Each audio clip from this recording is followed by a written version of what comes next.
Eu ouvi isso numa palestra do Dr. Lair Ribeiro e eu achei fantástico. E eu achei que eu deveria passar isso para vocês. A tudo que eu assisto, a tudo que eu ouço, eu fico procurando links, né, com a sala de aula, com a realidade do professor. Vocês já perceberam que isso acontece todos os dias na vida do professor? Na vida de uma professora? Você tem alunos que nunca ouviram aquilo que você está dizendo. Alunos que nunca experimentaram aquilo que você faz. Né? Você tem alunos que nunca, de repente, sentiram o que é ser respeitado. Nunca viram sobre ser educado, né? Não conseguem, de repente, aceitar um elogio que você dá, uma lição que você passa para ele, né? Então, como você explica para a criança o que é ser respeitada se ela nunca teve respeito, né? E muitas vezes a gente leva, né, o conteúdo do livro, a parte racional da atividade, né? E por conta da correria, da pressão do planejamento, aquela coisa de dar conta do conteúdo, dar conta do livro, dar conta de tudo isso, a gente às vezes não percebe isso, né? E a gente acaba fazendo a nossa criança funcionar, quer que ela funcione da mesma maneira como a gente funciona, né?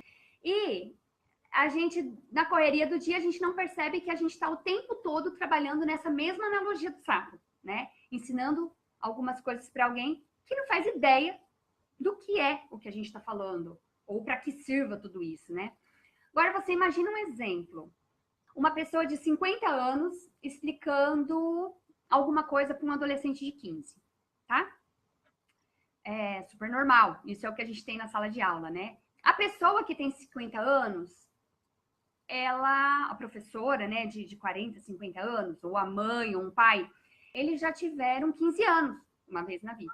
E o adolescente nunca teve 40, né? O adolescente de 15, ele nunca teve 45 anos, ele nunca teve 50 anos, né? É obrigação do adulto, a função da mãe, a função do pai, a obrigação do professor voltar naquele momento em que ele tinha 15 anos. Você tem que se lembre de como você se sentia quando você tinha 15 anos, de como você funcionava, do que você achava das pessoas de 40, 50 anos, para você explicar, falar na mesma linguagem, falar da mesma maneira como a criança ou o adolescente entende, né?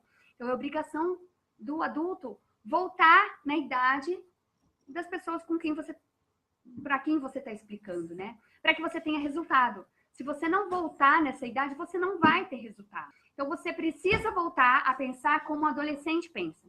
Você precisa voltar a pensar como uma criança de 5 anos pensa.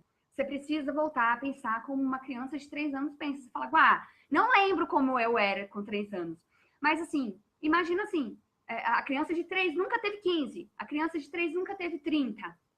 Como que você quer que ela entenda sobre algumas questões de 30 se ela nunca teve? Só que você já teve. Então, é a sua função voltar e falar na mesma linguagem, entendeu? Às vezes, acontece da gente, por exemplo, querer que uma criança estude, né? Você estuda, você não pode ter preguiça, você precisa estudar para ser alguém na vida. Quantos de vocês já ouviram essa expressão ou até já falaram, né? Aí fala sério, gente, o que uma criança de 6 anos sabe sobre contas a pagar? O que uma criança de 9 anos sabe sobre vida dura, que você precisa trabalhar para ser alguém na vida? Você vai falar 1000 vezes, mas o que ela sabe sobre isso? Qual a experiência dela em relação a isso? O que ela sabe sobre entrevista de emprego? Nada, né? Ela não sabe nada. Então, como que você quer que a criança entenda que você está falando que ela precisa ter um bom emprego depois, se ela nunca soube o que é fazer uma entrevista, se ela não sabe o que é trabalhar, se ela não sabe o que é conta para pagar? Ela não vai te entender. E daí o que acontece é que você passa, por exemplo, uma vida inteira explicando para o seu filho, ou lá um ano inteiro, né, dando aula para uma turma, falando com o seu aluno da mesma maneira, falando com o seu aluno da mesma maneira. Você fala, nossa, já falei 1000 vezes isso para criança, gente. Pelo amor de Deus, ela não aprende. Por quê? Porque você está falando da boca para fora. A criança ouve, mas não entra. Ela só ouve. Ela não escuta, ela não processa aquilo que você está dizendo. Porque não faz parte da realidade dela. Não tem sentido aquilo para ela, tá? Nós temos, né, exemplos do maior professor que já passou nessa terra, né? que foi Jesus, que ele deixou assim muitos exemplos de como a gente pode fazer para explicar tudo isso, né? Por exemplo, ele teve que explicar o que seria lá o paraíso para as pessoas que viviam aqui na Terra, que não faziam sentido, ideia do que ele estava querendo dizer, né? Como que ele explicou? Ele explicou com comparações, usando histórias, usando parábolas, usando metáforas, né? E a grande sacada para professora, a grande sacada para a gente que trabalha com crianças, que ensina, seja mãe, seja pai, e principalmente professoras, você tem que colocar o seu conteúdo, a ideia que você quer passar, dentro da história, tá? Sempre vai ter uma semelhança do seu conteúdo com alguma história. Sempre tem, tá? E você precisa encontrar maneiras de fazer isso, de colocar o seu conteúdo dentro da história, tá? E daí, de repente, você fala assim, nossa, Guá, mas por que história? Eu sou péssima contadora de história, eu não consigo fazer isso. Por que tem que ser na história, né? E aí tem a explicação científica para isso, né? Porque durante a história, a sua mente crítica abaixa, sai de cena. E você deixa de ter a necessidade de concordar ou não com a história. Tá? É só uma história. Não tem nada a ver. Você não está convencendo ela de nada, né? É só uma história. Então, a sua mente crítica deixa de estar ali apitando, né? E aí, chega uma hora que aquilo que você está passando começa a fazer parte da estrutura mental da criança, do adolescente. Começa a fazer parte da estrutura psicológica da pessoa, tá?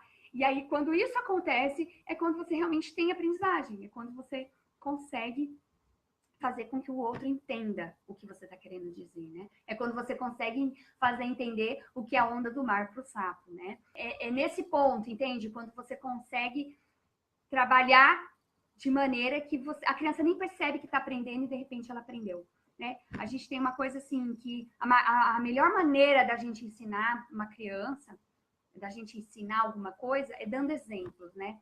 Então, se você quer que a criança, ou o adolescente, ou seu filho, ou seu aluno, né, seja diferente, você precisa dar exemplos de como ser diferente. Então, você precisa começar a ser diferente. Vamos supor que você quer uma sala de aula que não grite tanto, uma sala de aula mais calma, uma sala de aula que não te dê tantas dores de cabeça em relação ao comportamento, né? Então, você, em primeiro lugar, precisa deixar de gritar, você precisa encontrar maneiras de chamar a atenção dos seus alunos, aqueles alunos bagunceiros, né? De outra maneira. Se você quer que seus alunos gritem menos e de repente você fala, fulano, já falei quantas vezes? Você vê que não vai fazer sentido porque você está dando exemplos de como continuar sendo assim, né? Ou se você precisa de uma sala de aula mais calma e você está sempre agitada, preocupada com a agenda, com o horário, com a correria do tempo. Ai, meu Deus, o relógio vai bater o sinal. Pessoal, corre para cá, corre para lá. Você entende que você está dando exemplo de como continuar sendo atrapalhada, de como continuar sendo bagunceiro, de como continuar sendo inquieto, né? Então, uma das coisas a sua linguagem tem que ser clara, você precisa contar histórias, colocar o seu conteúdo dentro da história e você precisa dar exemplos, né? Pessoais de como ele pode fazer para ser diferente, né?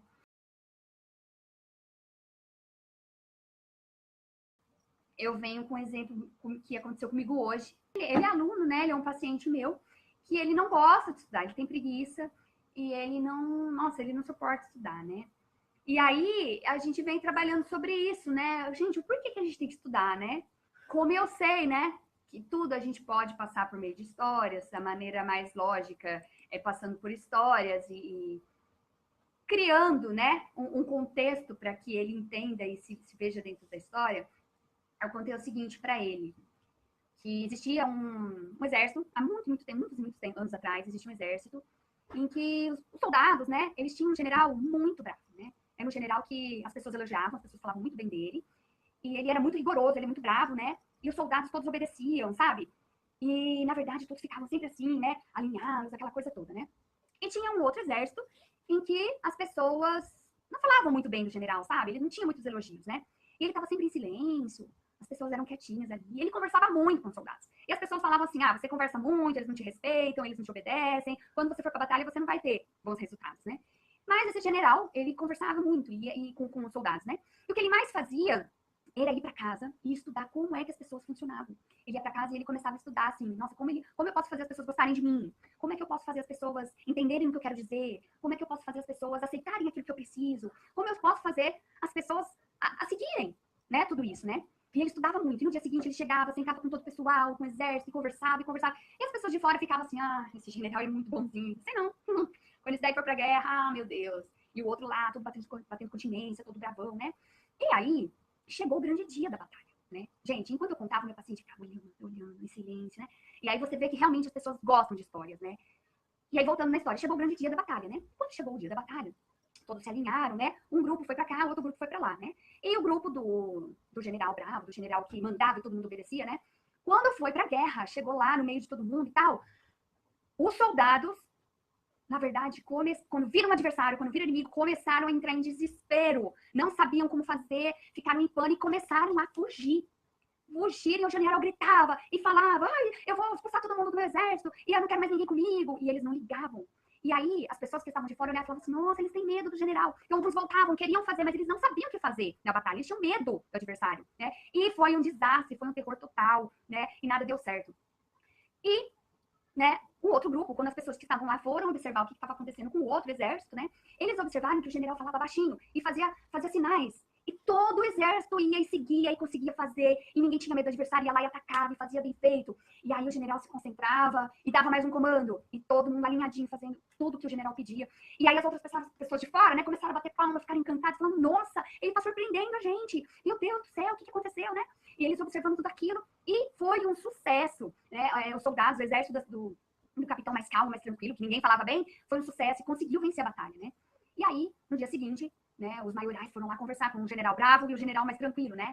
Gente, o que foi que aconteceu? Que você não conseguiu fazer nada? O que foi aquilo? Vocês perderam, né? Não passaram no teste e tal. E aí os soldados, né, e o general, né, que era mandão e tal, percebeu que o exército dele tinha medo dele. Que todo mundo obedecia a ele durante os treinos porque eles tinham medo dele. Mas ele não treinou as pessoas para ganhar, para vencer o adversário, né? E ele percebeu o grande erro que ele cometeu, porque ele queria mandar e desmandar, ele queria ser bom, e ele ficava ali, mandando e desmandando, mas nem ele próprio, o general, sabia como tinha que fazer para vencer o adversário, né? E aí o pessoal foi lá e foi conversar com o general que tinha vencido a batalha, né? E aí todos os soldados desse general começaram a bater palma, começaram a ficar felizes e tal, e falar, por que foi que vocês ganharam, né? E aí os soldados antes começaram a falar, porque ele foi fantástico, ele ensinou pra gente como é que a gente poderia vencer. Ele ensinou o que fazer na hora que a gente ficasse com medo. Ele falou pra gente que medo é normal, que se sentir inseguro numa batalha é normal. Ele ensinou tudo isso pra gente. Então, quando a gente começou a ficar com medo, a gente sabia o que fazer. Então, a gente não tinha medo do nosso general e muito menos do nosso adversário. A gente respeitava e a gente foi liderado por um cara fantástico, né? E o general falou assim, e eu percebi o quê? Que conforme eu fui estudando, eu descobri que sentir medo é normal, eu descobri que ficar nervoso é normal, eu descobri que ficar com preguiça é normal. Só que mesmo assim, quando eu tava com preguiça de estudar sobre como ajudar os meus soldados, mesmo assim eu estudava, porque eu tinha uma batalha, né? E o nosso sonho era vencer, né? Então, assim, se a gente estudar, se a gente se comprometer, se a gente realmente tiver pessoas que estão ali apoiando a gente, gostarem da gente, a gente souber conversar, souber se comunicar, realmente a gente realiza um sonho, a gente vence, né?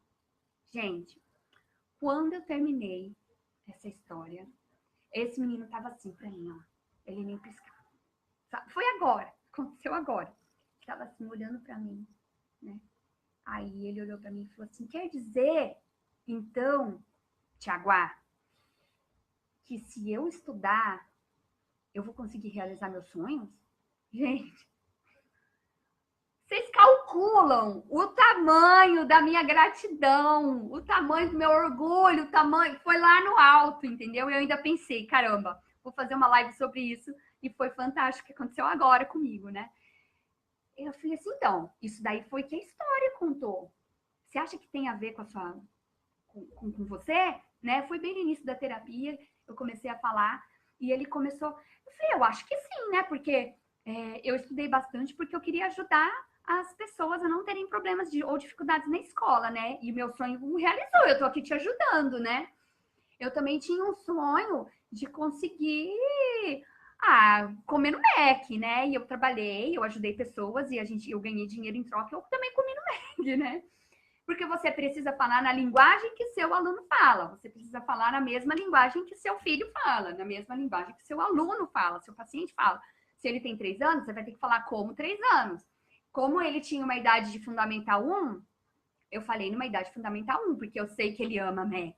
Então eu falei de igual para igual, certo?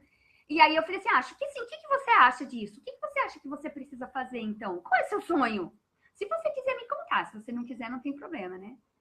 E aí, ele até contou qual é o sonho dele. É um sonho que, para mim, para nós adultos, né? Você fala assim, nossa, que ilusão, que dó, meu Deus, né? Você fala que é uma ilusão, que é uma bobeira, né? E você tem duas opções quando você ouve o sonho de alguém, o sonho de uma criança. Falar que ele é um bobo, que não tem nada a ver, que ele não vai concretizar, que, nossa, é um sonho, uma ilusão. Ou você pode olhar para ele e falar, nossa, que máximo! Então, o que você precisa fazer para alcançar esse sonho? Entende a diferença? Conforme ele for amadurecendo com as experiências da vida, ele vai sentir e vai adaptar o sonho, se é real ou não, se dá certo ou não. Não cabe a você falar se isso vai realizar ou não. Até porque se vai realizar ou não, não depende de você, né? Depende dele. Sempre depende da própria pessoa, né? Agir, né?